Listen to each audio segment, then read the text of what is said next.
How's it going, everybody? Hope you all are doing well in these crazy times that we are in, and welcome to my gold pistol guide on Modern Warfare. So we're going to jump right into this. We're not going to waste any time. We're going to go over the attachment setup that I'm using for the pistols first, then we're going to jump into the class setup second, and finally we're going to go over some gameplay. I'll leave some timestamps down below in the description if you want to skip around. If you don't want to watch through the whole thing, that's fine. I won't take it personal. And as somebody spawns right behind me, let's get into it. Alright, so taking a look at the setup for the X16, we're going to go down the line of pistols, starting with the X16. So a lot of the attachments for the pistols are kind of subjective, I'm going to be quite honest with you. But these are what I run with. I'm going to avoid talking about akimbo because for most of your leveling up, I feel like you're not going to be using the akimbo because you have to get things such as long shots, which is a little bit harder with akimbo. So I'm just going to talk about the single pistol, not including akimbo. So for the X16, I like to run the monolithic suppressor, then the Vanguard Elite barrel, which is good for damage range, bullet velocity, and recoil control, which I think with the X16 you kind of need a little bit of recoil control. The sight you can really go with whatever your preference is. I like the mini reflex. You could even go with iron sights, but I feel like most of the pistols, if not all of them, kind of require some kind of sight. Then you're going to go with stippled grip tape and the lightweight trigger. Lightweight trigger is another one of those, I feel, essentials for pistols because you want to be able to get as many bullets on target as possible as quickly as possible, so I think those lightweight triggers are going to be really important. Next pistol in line, we have the 1911, and as you can tell, this is a relatively similar setup to the X16. We're going to be going with the monolithic suppressor, 45 match grade barrel, the GI mini reflex, the rubberized grip tape. Now, with the 1911 has intense recoil. That's kind of hard to handle at first, so definitely anything you can go with to increase recoil control, I would definitely try to put on there. And the lightweight trigger, again, to increase that fire rate. And the optic, also, again, is something that it's kind of subjective. Go with whatever you're feeling. I just like the GI mini reflex. Alright, so next we got the 357 Magnum.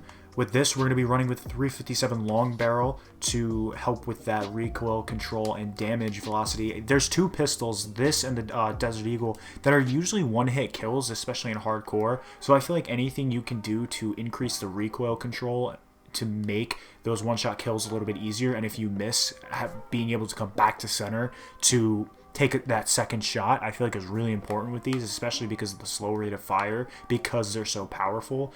Next, I like to go with a laser on this one, just because there are sometimes it's a little bit heavier and bigger of a pistol that you're not going to be able to aim down sight as quickly as you want to, but this is one of those kind of just slap it on just to be safe types of attachments. This is more useful if you're using it akimbo. If you're not a fan of the laser, you can also go with the compensator because I feel like recoil control is huge when trying to deal with this. So that's another attachment that you could definitely swap out for the laser. Next is stippled grip tape because, like I said before, this is a little bit of a bigger, heavier pistol, so you're going to need to aim down sight quickly. And it has a slow rate of fire as it is, so the lightweight trigger is another, this is another attachment that, like I said before, is pretty much a must on every single pistol, especially the heavier, slow rate of fire ones. Next in line, we have the M19 pistol. Now, this pistol comes with a variant called the two-tone variant. Now, this variant is a great way to have a nice base build for the M19. This was unlocked in Season 2, so if you don't have it, you can still kind of follow this build as you level it up. But if you do, I would definitely recommend slapping this on as a starter option. And you can even run with this alone until you unlock some of these other attachments.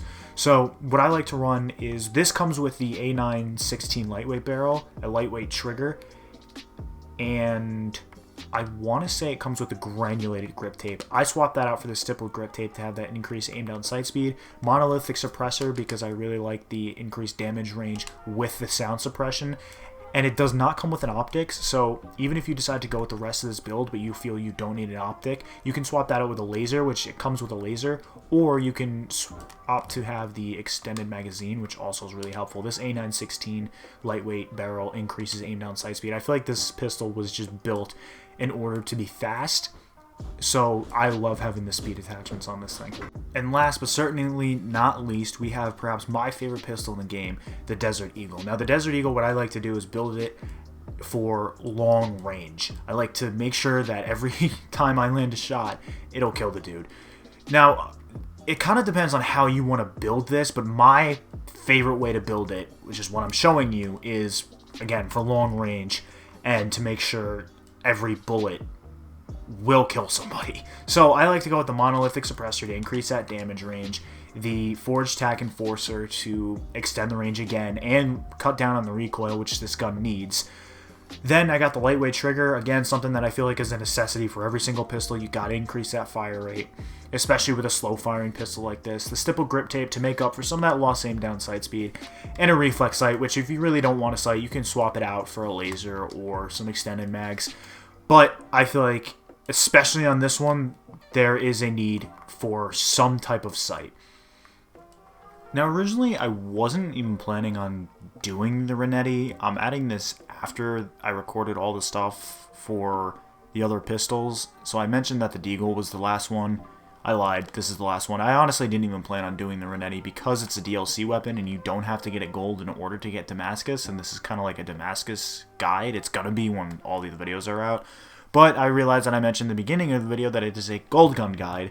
So I'm going to throw this in here if you guys are interested. This is what I use for the Renetti. I also said I'm not going to talk about if I use Kimbo, so I'm going to take that off. But all the rest of the stuff stays pretty standard for the Renetti, and then I'll throw on an optic. Any really optic works. I throw on an optic for the Renetti.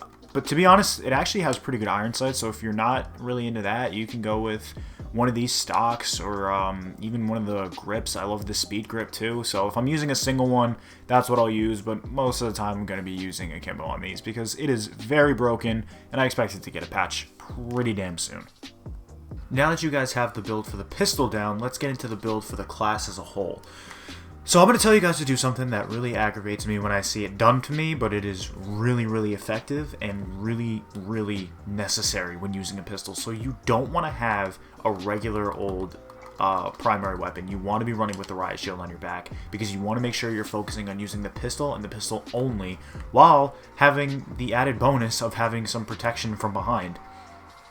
That sounded weird, but we're going to roll with it anyway. So you got your riot shield, then you're going to have your pistol as your secondary, obviously, with whatever attachments you decided to go with.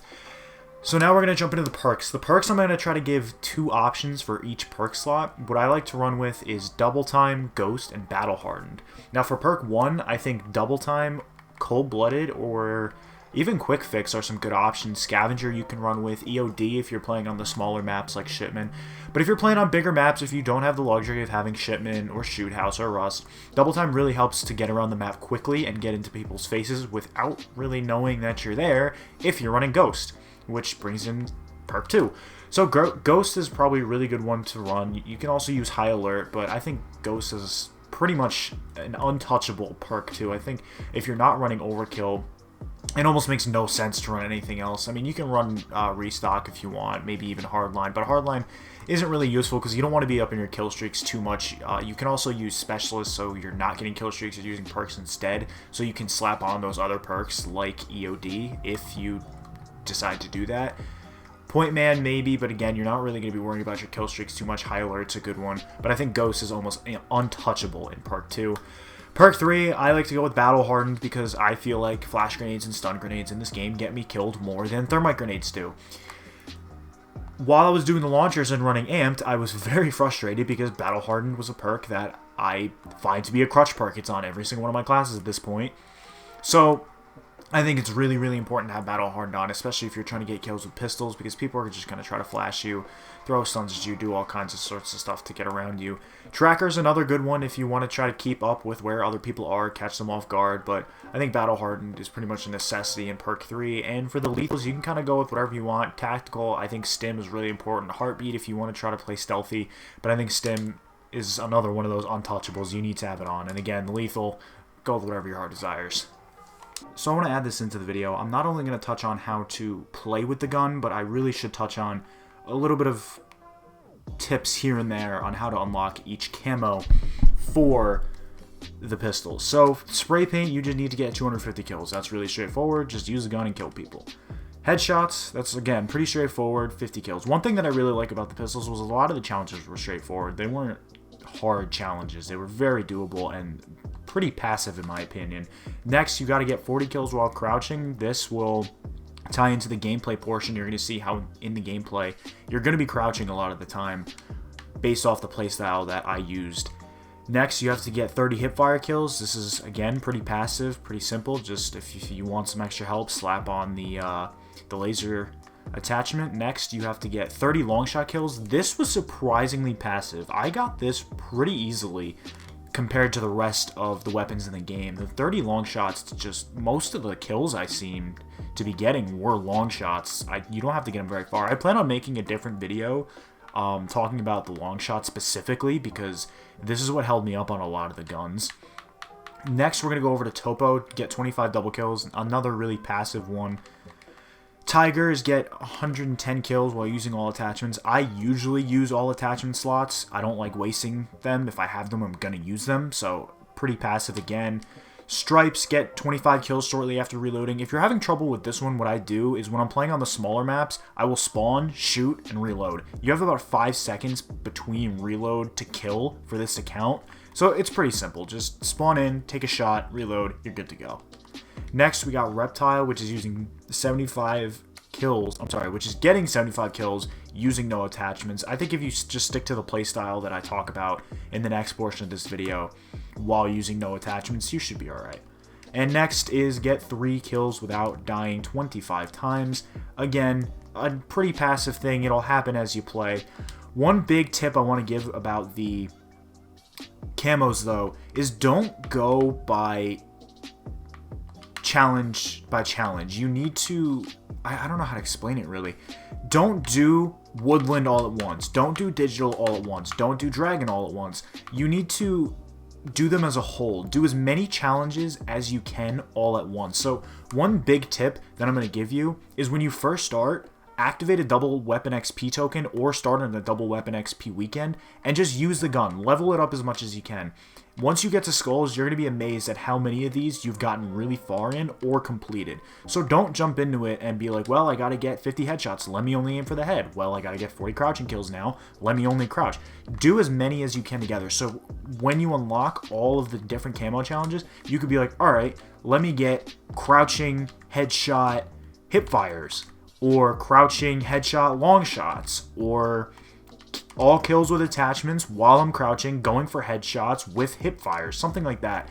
It's really important to make sure that you knock out as many challenges as you can at once. And if you want, here's what gold looks like on the deagle, here's what platinum looks like on the deagle, and here's what Damascus looks like. And I'm not going for obsidian because I've had enough camo grinding. If it happens, it happens. So now that with all that out of the way, let's get into the gameplay portion of the video. Now while you're watching this, I want you to take note of how much I'm pre-aiming corners and how I'm maneuvering around the map. I'm pre-aiming every single corner I walk around. Every doorway, I'm either sliding, I'm pre-aiming. I'm just making sure that I have the opportunity to get the first shot off every time. I like to take what I like to call the James Bond approach when using pistols. You have to use the silencer to your advantage and use your map knowledge as an advantage. Right here, you're going to see I'm going to go to hop over this wall and I'm going to stop and I'm going to go right back to what I was doing. You have to play a little bit more defensive with the pistols. You don't want to put yourself in a situation where someone knows where you are before you know where they are. You want to have your sights up the whole time, stick to the outsides of the map, lots and lots of flanking, and lots of predicting. You have to know when and where people are going to be coming from at all times. You have to have great map knowledge, and you have to make sure, again, that you're sticking to the outsides of the map and holding down high traffic areas, but not in a situation, like, don't put yourself in a situation where people know where you're going to be coming from while holding down that high traffic area. You want to play very defensively. You're going to have your sights down a lot, like I said, pre-aiming the corners, and you have to wait for people to push you.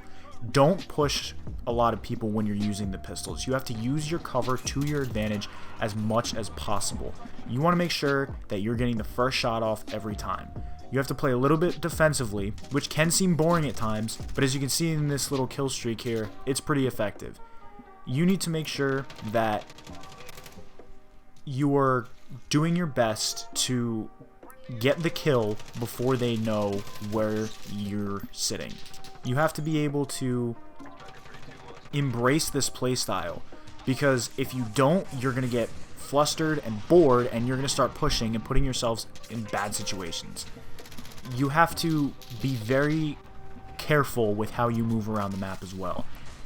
If you're pushing into the high traffic areas, you're going to find yourself in a situation where you're running like straight into the teeth of an LMG or something like that. Look at how I'm using the cover right here and kind of aiming. Every time I poke my head around a corner, I have my sights down.